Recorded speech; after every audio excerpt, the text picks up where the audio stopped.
Hello. I thought I should do a quick video to explain what's been happening in the last couple of weeks. It's really relevant for this channel. It's really relevant for part of my story so far. And yeah, let's talk about it.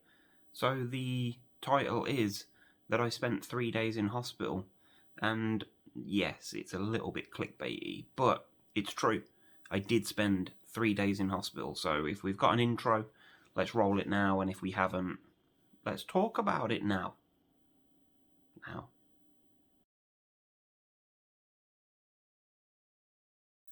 So before we get into the content of this video, I just wanted to let you know, for those who actually appreciate the content that I put out, or whether you use the anxietyunited.com website, or you follow on Twitter or Facebook, and you've gained anything valuable from any of my videos or blogs or posts or whatever, then I ask you, would you take a moment to vote for me in the Mental Health Blog Awards 2021? So I've been nominated this year for Podcaster and Vlogger of the Year. Yeah, granted, I haven't put that many podcasts on. I did put one on a couple of weeks ago, and I've done a few vlogs lately. But if you appreciate my content or you've enjoyed any of it, then please have a look in the description of this video. There is a link to the Mental Health Blog Awards website. There's a little button on there that says online voting open. If you click that, go through the categories until you get to vlogger or podcaster and vote for Billy-Anxiety United. And I would appreciate it massively. I've never been nominated for any kind of award for the work that I've done, and it would be nice. It's not important, but it would be nice. Let's just say that. And I appreciate it. So let's get into the video. I spent 3 days in hospital. Now, I don't want to go into too much detail as to why I was at hospital, but I will tell you about my anxious thoughts and the way that my anxiety sort of led me through last week. It was a week ago. So last Monday, my girlfriend was unwell. On Tuesday, I'm going to do this quickly because I've recorded it a couple of times and it seems to take forever. So let's get on with it. Last Monday, my girlfriend was unwell. Tuesday, we took her to hospital and she went in for this appointment. Now, the idea was we were heading to the hospital, and obviously I took her there. It was about 20 minutes away, 25 minutes away.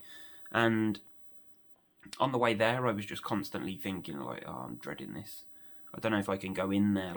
We don't know where we've got to go. We don't know who we've got to see, how long we're going to take. All the usual anxious questions that we ask ourselves.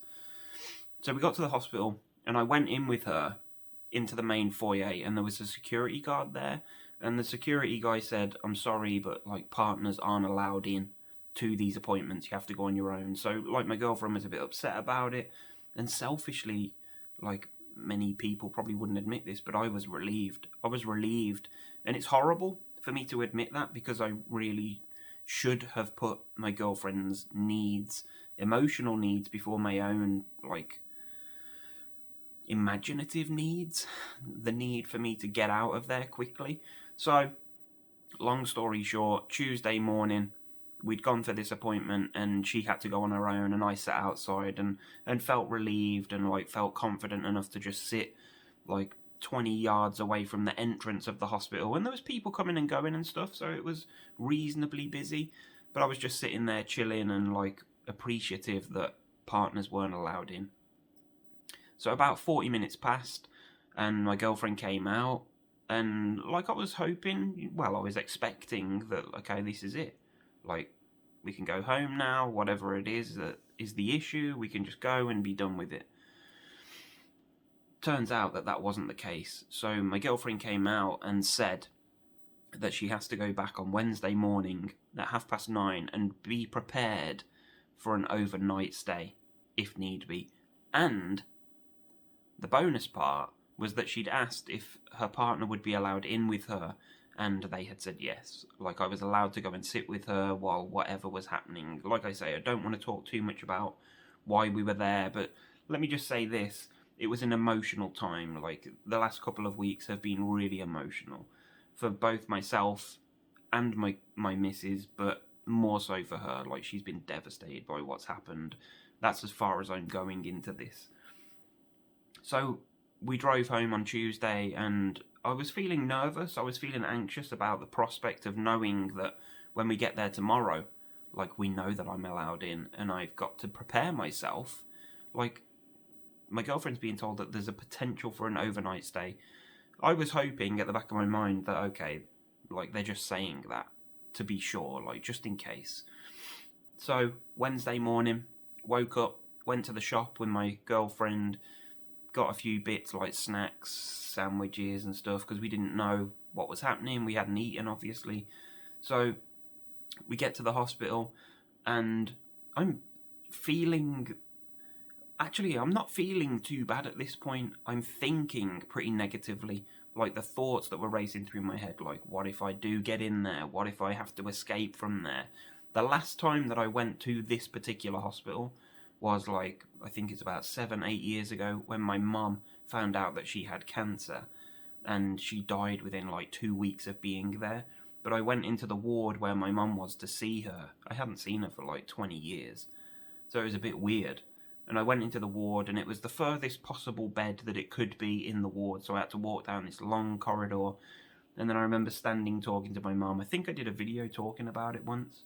And then I had a panic attack, and I had to get out of the ward, and that walk from her hospital bed, like, it's ridiculous, really.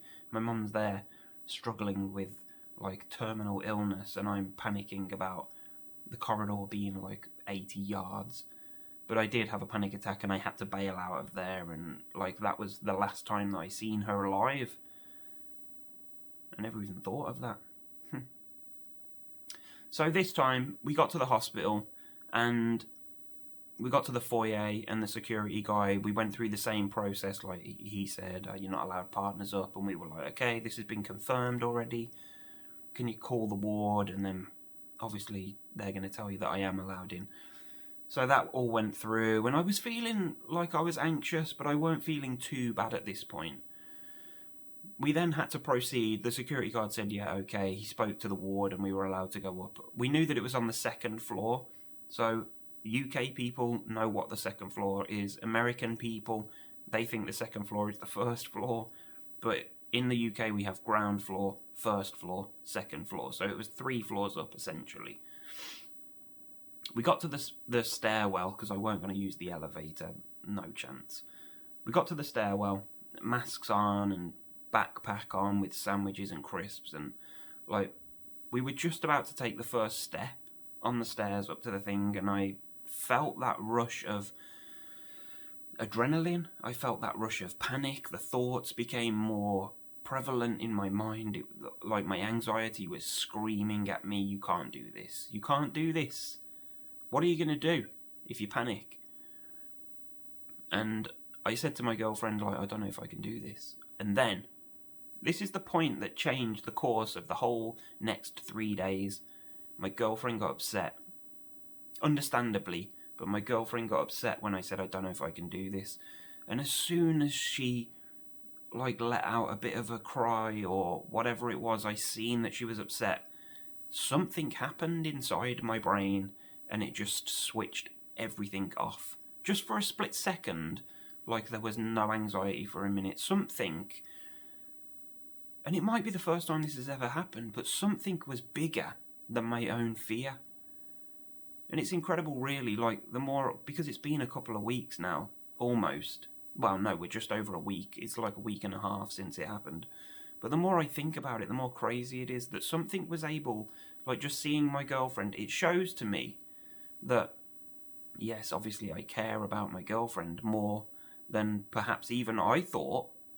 I don't know if I should say that, but it was just like, it's crazy that it was able to switch off my panic. Was it panic? I don't know, but it switched off those negative thoughts, all the questions, like the adrenaline didn't matter anymore.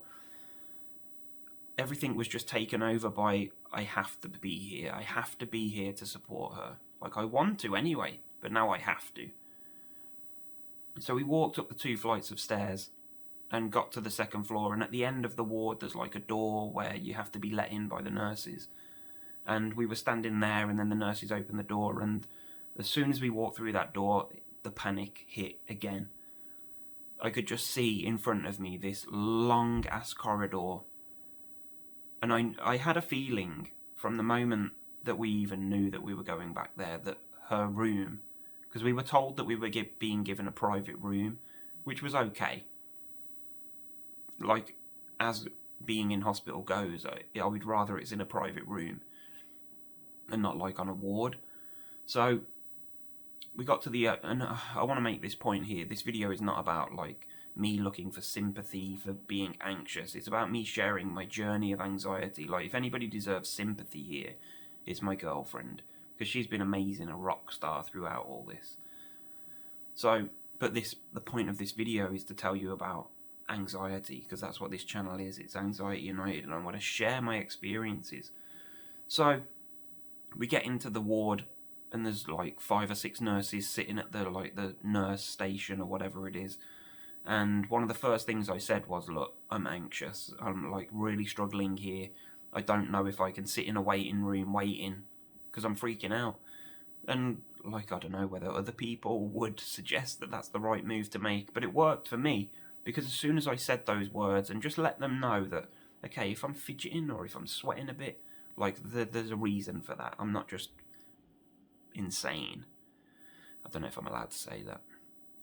But yeah, the nurse came over and she was like, no, that's fine, don't worry about it. Like, we always have people that are struggling here anyway. Like, when you go into hospital, like, nobody's feeling great about it. So they're used to dealing with people that are stressed. Let's put it that way. So we began the walk. And hey presto, my girlfriend's room was right at the far end of the corridor. You couldn't get any further. It was the last room on the right hand side. And we both walked down there, and we got into the room, and for the first like 15-20 minutes I was feeling nervous, understandably. So the thought that was going through my head was not like, I'm sitting in this room and it's in a strange place and I don't know where I am and like who can come in and all that crap. My thought was immediately, how the hell am I going to get out of here? The last time, and it was memory playing this game with me, the last time that I was in a hospital like this, I had a panic attack and I had to run out or sort of walk out with jelly legs and feeling horrible. And I was just picturing that with my mum. Like, I was picturing that time. Like, that's the only way I can see myself getting out of here, is on jelly legs, panicking and reaching for the door handle. And I didn't want it to be like that. Those thoughts were going through my head. But I managed to stay there. To cut another long story short, on Monday, I managed to stay there, and I got till about 5:30, and like seeing my girlfriend through the first half of the day, and like sat with her while she was having her lunch, and like the procedure thing that she was having, and like it was just, yeah, doctors coming in and out, nurses like doing her observations and stuff like that. Like, it was all happening. Then I came home. I had to come home because obviously I've got a daughter. I had to be here to look after her, the dog, because my dad had been sitting at mine all day watching the dog. So I came home. Ignore next door's dogs barking. I came home, had some food, went to bed. I was exhausted after that day, like, understandably. My girlfriend was upset. She didn't want me to go home, but I had to. And we talked a number of times on the phone that night and messaging and stuff. Then I went to bed, but I went to bed knowing that tomorrow I've got to do that again, but I've got to do it on my own because my girlfriend's already there. So I got up Thursday morning. I went to the shop on my own, which is incredible. It's ridiculous. It's not something I do. But what I have noticed is that when I have something big to do, like if I'm going on holiday or we're going away for a weekend or something, like going to the shop is easy. It's like, because my brain is just constantly thinking about the next step of this journey. So going to the shop that morning was a piece of cake. Like, it wasn't an issue. I went to the shop. It was a crap shop. The sandwich selection was horrendous. Then I headed to the hospital and I sat in the car for a minute, and then I got out of the car, went into the foyer, went through all the process with the security guard again. Look, I am allowed up, phone the ward, they'll tell you. Then, man, them dogs. I thought I'd pause while the dogs were barking, but they're still barking, so let's just carry on. Stuff the dogs. Where was I? Went through security. Went through the whole process again, like, My girlfriend's up there. I am allowed. I was there yesterday. Okay, got all that sorted. Went to the bottom of the stairs. Was thinking about the response that I had the day before, but managed to get up the stairs. Then got to the ward door, went through, walked down, got into the room. Unbelievable. It's incredible to me that when there's something bigger, that we're able to sort of compartmentalize our anxious thoughts and feelings. And yes, I was feeling like when I was walking down that corridor, I was feeling edgy, I was feeling jelly legs, I was feeling like my breathing was a bit weird, but it didn't matter. What really mattered to me was getting to the room, to see my girlfriend, for her to know that she's not here on her own. And it's mad, really. It's mad. That's the one big takeaway from this whole thing, is like, some things are bigger than anxiety. Like, anxiety is not everything. When something is really important, and I found this in the past, when something is really, really important, like, you're able to just push that anxiety to the side. It's something, I don't know, something takes over. There is one, like, time where I remember where I didn't put somebody else first, and that was when my dad was in hospital. I just didn't feel confident enough to be able to go into the ward and see him and stuff, and I feel bad for that, because I should have, but I don't know, maybe like over the last couple of years I've grown. I've managed to, well, I definitely have. Like, I feel so different now. I feel so different, and I don't know why. I don't know what it is. Like, I see all kinds of anxiety coaches and teachers and stuff saying, like, get out there, do these things, and practice and practice and practice, but I haven't done any of that. What has changed for me has been a shift in my mindset, and I truly stand by that. I think I said it in the last video, like, the way that I perceive the threats now, these imaginary threats that I have, it's completely changed. Like, when I have a dizzy spell, or I had one yesterday while I was sitting at my computer and I was looking at my phone, scrolling through crap on my phone on social media, and my brain just went haywire for a second, and I had one of those. It was like a brain zap thing, I guess. My eyes just went weird. It was a split second thing. Now, usually I'd spend 2-3 days after that, like, why the hell did that happen? Is it going to happen again? Freaking out about it. But I just brushed it off and carried on with what I was doing. Like, just, whoa. Maybe I even said that. Whoa. And that was it. That was as much of a response as it got out of me. I didn't add fear to it. I didn't start questioning it. Friday morning, I had to do the whole thing again. I went to a better shop this time. I actually went to my local garage, which I never go into on my own, ever. But I went there, walked in, looked at the sandwiches, because I needed a better sandwich choice this time. And there was, like, only about 3 sandwiches in the fridge. And then I turned around to look at the drinks, and the drinks fridge was empty, and I was like, oh. So I put my sandwich back, and then I walked around the aisles. It's like a mini-mart thing. So there's quite a lot of stuff in there. You could do, like, a decent shop in there. Not a full-week shop, you know what I mean? But you could get your dinner in there. A couple of days if you want, but it's expensive. You know what I mean? It's a garage. I walked around the whole shop looking for the drinks, and when I found them, then I headed back, picked my sandwich up. So I was in there for like 5 minutes, possibly 7-8 minutes, just walking around the bloody garage that I never go into on my own. Then got back in the car, drove to the hospital, through security, up the bloody stairs, into the ward, down to the room. Weird. All this after having terrible sleeps for 2 nights while she was there. Understandably, I was worried. Plus, like, just not having somebody here to sleep next to is weird now.